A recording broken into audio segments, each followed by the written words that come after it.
حضرت معاویہ نے ایک جواب دیا جس جواب کو بھی علماء نے صحیح نہیں کہا۔ اس سے معلوم ہوتا ہے کہ بڑے سے بڑا آدمی بھی اپنی رائے سے کوئی ایسی بات کہہ سکتا ہے جو نص حدیث کے خلاف ہو سکتی ہے۔ حضرت معاویہ نے کہا اللہ کے گھر کی کوئی جگہ چھوڑنے کی نہیں ہے، یعنی چاروں کونا ہم چوم سکتے ہیں۔ حضرت عبداللہ ابن عباس نے کہا لیکن ہم نے تو پیارے رسول صلی اللہ علیہ وسلم کو صرف حجر اسود کو چومتے اور رکن یمانی کو چھوتے دیکھا ہے۔ تو اس طرح کر کے حضرت عبداللہ ابن عباس نے جب اپنی حجت حدیث سے قائم کی تو حضرت معاویہ نے اس کو تسلیم کیا۔ حضرت امام شافعی بعد میں کہتے ہیں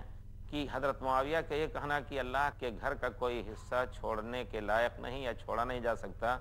تو انہوں نے کہا کہ اگر پیارے رسول، حضرت شافعی کہتے ہیں کہ اگر پیارے رسول ایسا کیے ہوتے تو ہم کرتے، لیکن جو شخص حجر اسود کو سنت رسول کے مطابق رکن یمانی کو چھوتا ہے تو اللہ کے گھر کو چھوڑتا نہیں ہے۔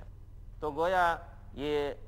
معلوم ہوا کہ مسلمان کا دین جس طرح پیارے رسول صلی اللہ علیہ وسلم سے ملا ہے اس کو، اس میں زیادتی اور کمی کرنے کا حق نہیں ہے۔ اسی کو علماء بدعت کہہ جاتے ہیں۔ کسی کام کو آپ نے مشروع کیا ہے، اس میں سے آپ بڑھ کر کے اور کچھ کریں، اسی کو علماء نے کہا ہے کہ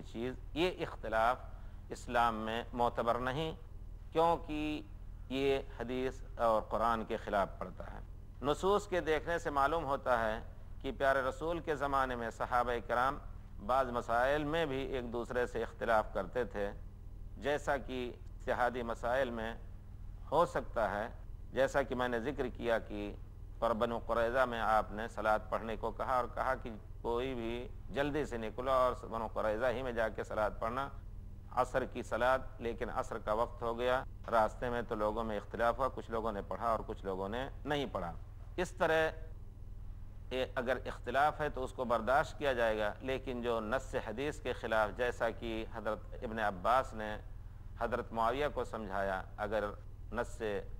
قرآن اور سنت کے خلاف پڑھ رہا ہے تو اس اختلاف کو قبول کرنے کی کوئی جگہ شریعت میں نہیں ہے۔ اگر نص واضح یا نص کی تفسیر واضح طور پر ہوتے ہوئے بھی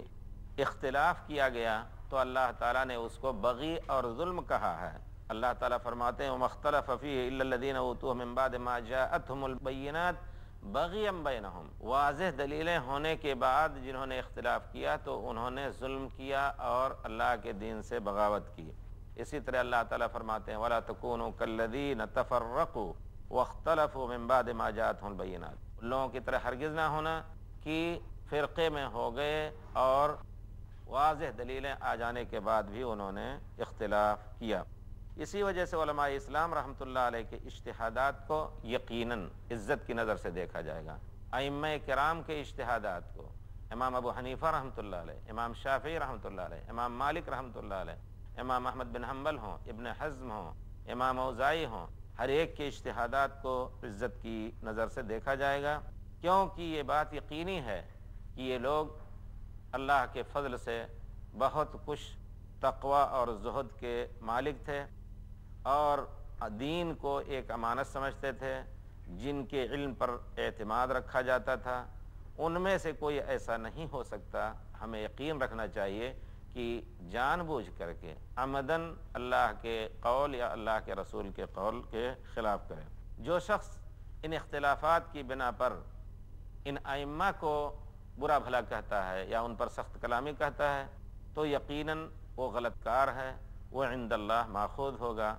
ہمیں اس کے بارے میں یہی کہنا ہے کہ اس طرح کی بات نہ کہے، کیونکہ قیامت کے دن اللہ تعالیٰ اس کی اس بات پر سخت محاسبہ کریں گے۔ ما یلفظ من قول الا لدیہ رقیب عتید، انسان کچھ بھی بات، کوئی بھی بات بولتا ہے، اللہ کے چست و چوبند فرشتے اس کو نوٹ کر لیتے ہیں۔ تو اختلافات کے موقع پر ایک مسلمان کا شیوا یہ ہونا چاہیے کہ ہم ہمیشہ دعا کریں کہ جیسے کہ اللہ تعالیٰ نے ہمیں ہدایت دی ہے کہ خود تو ہدایت طلب کریں اور اللہ سے صحیح راستے کی طلب کریں ہر وقت، اور دعا بھی کرتے رہیں اہدنا الصراط المستقیم، اے اللہ رب العزت ہمیں سیدھا راستہ بتا، اور اپنے ائمہ کے لیے بھی دعا کریں۔ اللہ تعالیٰ فرماتے ہیں کہ مومنین کا شیوا یہ ہے والذین جاءوا من بعدہم یقولون ربنا اغفر لنا ولاخواننا الذین سبقونا بالایمان، جو لوگ ان لوگوں کے بعد آئے، صحابہ کرام ہوں یا ائمہ اعظام ہوں، ان لوگوں کے بعد آئے تو ان کا کہنا یہ ہے اے اللہ تعالی ہمیں بھی بخش دے اور ہمارے ان بھائیوں کو بھی بخش دے جو ہم سے پہلے ایمان کے ساتھ گزر چکے. وَلَا تَجْعَلْ فِي قُلُوبِنَا غِلًّا لِّلَّذِينَ آمَنُوا، اے ہمارے رب تو ہمارے دلوں میں اپنے مومن بھائیوں کے خلاف کینہ اور کپٹ نہ رکھ. ربنا انک رؤوف الرحیم، ان کی یہ دعا تھی اللہ تعالیٰ تو مہربان ہے اور رحمت کرنے والا ہے. ائمہ کے اختلاف کے اسباب میں علماء امت نے